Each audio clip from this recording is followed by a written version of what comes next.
What's up, everybody, and welcome to ESO Daily. I am your host, Mystic Raven. So I'm still on the PC, guys. I'm trying to get everything caught up as far as champion points and everything else is concerned, especially before a Morrowind's release.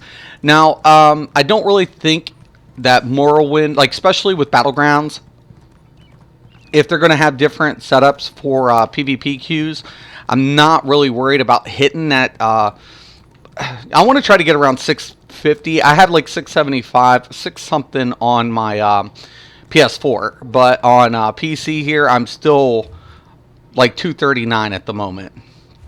So I'm not too worried about hitting up there to the cap at the moment, but I'm still trying to work on it, in either way. But the reason I'm going to be doing the stream here, we're going to talk literally about potential upgrade towards your gear. So gear cap right now is at 160, right, guys? Now, it hasn't been announced what is actually going to happen. If they're going to go ahead, raise the cap, like let's say to like 200, for example. We don't know. Well, I mean, we really don't know what's going to go on. So that is definitely something we can speculate on. But here's my advice, regardless, don't want the fire, is save your kudas, save your tempers, save your resins, bank them up now. If you aren't, unless you're absolutely needing gold for vet hard mode, to me it's not worth it at the moment. So I would tell anybody to go ahead and just bank it up. Just bank it. Start saving it just in case. Now here becomes another question. Let's hypothetically say they're going to go ahead, they're going to raise it up to 200. We're going to get new material to farm, new instead of ruby, it's going to be something else, right? Hypothetically. Will they do what they did initially when Imperial City released, and that makes the old sets obsolete? I don't think so. Since 1 Tamriel, the nice aspect to Elder Scrolls is the gear progression, as far as, putting it up there for each levels. So let's say they go ahead and put it at 180, right? So you'd have to refarm your Spell Power Cure. You would have to refarm maybe your mall sets, but it would be doable. Same thing with the world drops. Now, does this mean they're absolutely going to do it? No. It's just a speculation. It's just an observation. And if it's just a speculation and just an observation, then you're going to ask yourself, well, then why should I save my resins, or why should I save my tempers, Mystic? Well, here's another thing to take into consideration, guys. They're going to come out with new sets. That's already been announced, right? So they're definitely going to come out with new PvP sets. They're dropping an entire new map. They're going to have new crafted sets. I'm really looking forward to seeing what new crafted sets they're going to implement into the game. That is probably the number one reason that I always tell players, if you've never played Elder Scrolls Online, try it. The reason being, out of all the other MMOs, it has viable crafted gear that you can use for content. No other MMO lends that as much as Elder Scrolls does. Elder Scrolls, you don't need the absolute best drop gear to be efficient. This is what gives this game the advantage over most MMOs. It has, flexibility in the builds, so if I want to drop gear and I want to use a crafted set, I can do that, and I can still be very efficient. So with the new map coming out, we're going to most likely see new crafted sets. We're definitely going to get new world drops. We're also going to probably we're going to get new trial drops, and we're going to get new PvP sets. More than likely, we're also probably going to be looking at another 1 or 2 dungeons. So those sets are going to be implemented as well. So this is why I'm telling you guys right now, just bank up your resources.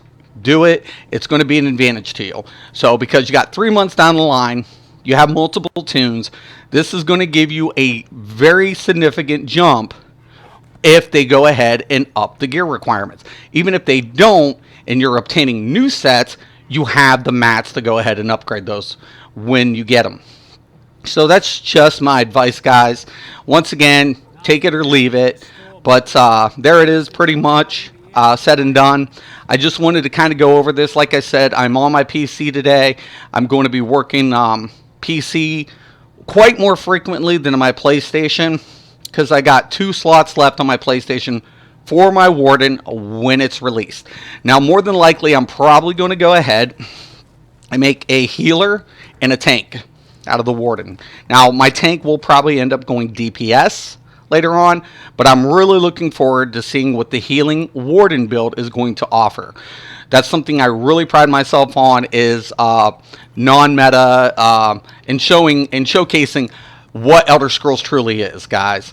Because in this game, you can do anything with any class. You can play every role with every class. That's another thing that Elder Scrolls really does have over a lot of other MMOs, is the flexibility in builds. So once again, guys, I'm just going to go ahead and stress, it's up to you, regardless. But I'm going to go ahead. I'm going to post on the PS4 a couple builds in the next couple of weeks, just to put it out there. They'll be pretty much, I don't know if they're going to be obsolete, considering with Morrowind's released. I don't know. I cannot go that far. But I will post a couple builds, but I will not be upgrading. The reason being, because at this point it's just pointless to do upgrading when I know Morrowind's just right around the corner. So there it is, guys. And I know somebody mentioned, how in the heck do you get so many resins? How do you get so many tempers? How are you able to upgrade this much gear? Well, that's kind of simple. I'll give you guys this heads up. So I have 10 characters currently on the PS4. They all craft, right? I only have one master crafter that all of my motifs go to. But the other ones craft so they can do the dailies here, right? So every time I turn in dailies, I get a chance at the tempers, the resins, and then on top of that, I go ahead and get surveys. So I go ahead, put my surveys in my bank, put it all on one character, then I'm able to refine all those surveys. Now, I usually do it only twice a week, but, between 10 characters, my average is between 4 to 5 Drew Wax a day, 2 to 3 tempers a day. So that's how, and rosins, I'm always getting a shitload of rosins. So that's how I'm able to go ahead and bank up. I don't have to play every character every day. I just take, 5-10 minutes, do their rights, get it over with, bank up some surveys, and that's pretty much how I get it done as far as maximizing my output with my kudas, my rosins, my tempers, and my resins. So there are my Drew Wax. So there it is, guys. If you want to go ahead and get a faster way of obtaining rare materials, that's how you do it. That's pretty much about it. I just wanted to cover that today. I'm going to be busy, but if you have any questions or comments, please post below. I want to thank everybody for watching, and once again and always, have a nice day.